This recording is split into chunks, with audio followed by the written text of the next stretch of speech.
বগুড়ার একটা জায়গাতে গিয়েই যদি বাচ্চাদের এত সুন্দর খেলার জায়গা, সেই সাথে মজার মজার খাবারও পাওয়া যায়, তাহলে কেমন হয় বলো তো। তো সেই সব কিছু নিয়ে কিন্তু থাকছে আজকের ব্লগ।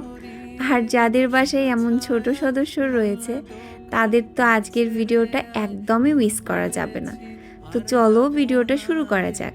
আসসালামু আলাইকুম, হ্যালো এভরিওয়ান, কি অবস্থা সবার। এই দিন আমার দুই ভাগ্নিকে নিয়ে যাওয়া হয়েছিল প্লে পার্কে, কারণ এখানে কিন্তু ছোট বাচ্চাদের অনেক অ্যাক্টিভিটিস রয়েছে। আর এই যে দেখো, আমার ছোট ভাগ্নি তো অলরেডি খেলা শুরু করে দিয়েছে। আর ফাউজিয়াও এখানে প্রচুর এনজয় করছিল। ওকে হয়তো তোমরা আমার গত ভিডিওতে অলরেডি দেখেছো।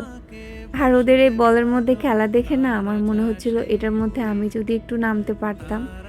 মানে বগুড়াতে যদি বড়দের জন্য এরকম প্লে পার্ক থাকতো তাহলে কিন্তু মন্দ হতো না, তাই না বলো। তো যাই হোক, এখানে কিন্তু তোমরা চাইলে তোমাদের বাড়ির ছোট সদস্যদেরকে নিয়ে অবশ্যই আসতে পারো। ওরা একটা ভালো সময় কাটাবে, এইটুকু তো বলতেই পারি। এখানে কিন্তু 300 টাকা এন্ট্রি ফি দিয়ে ভেতরে আসতে হয়। আর সময়সীমা থাকে 2 ঘন্টা। মানে 2 ঘন্টাতে এই ছোট সদস্যরা আনলিমিটেড মজা করতে পারবে, প্রত্যেকটা রাইডে উঠতে পারবে, আর সবগুলো অ্যাক্টিভিটিসই কিন্তু করতে পারবে। আর এখানে কিন্তু সাথে 2 জন অভিভাবককেও তারা অ্যালাউ করে। তো এইটা বলা চলে খুবই ভালো একটা দিক, যে বাচ্চারা কিন্তু কমফোর্টেবল থাকে, মানে তাদের কোনো ভয় কাজ করে না আর কি। আর আরেকটা বিষয় শেয়ার করি, সেটা হলো তোমরা আসলে এখানে অবশ্যই মোজা ক্যারি করবা, কারণ এখানে কিন্তু ছোট বাচ্চাদের মোজা পরেই খেলতে হয়।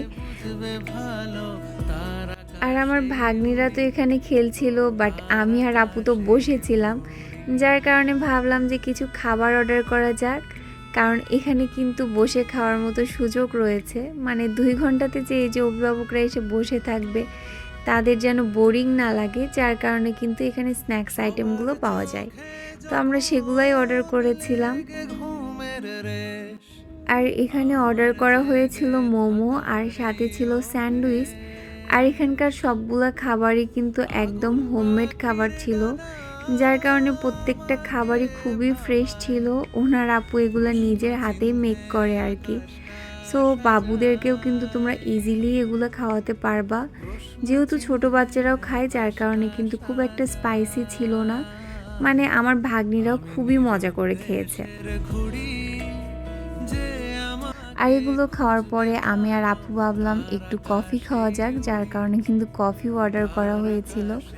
তোমরা চাইলে কিন্তু এখানে আসলে তোমাদের ইচ্ছা মতো খাবার খেতে পারবা। এখানে মেনু কার্ডটাও আমি দেখিয়ে দিলাম।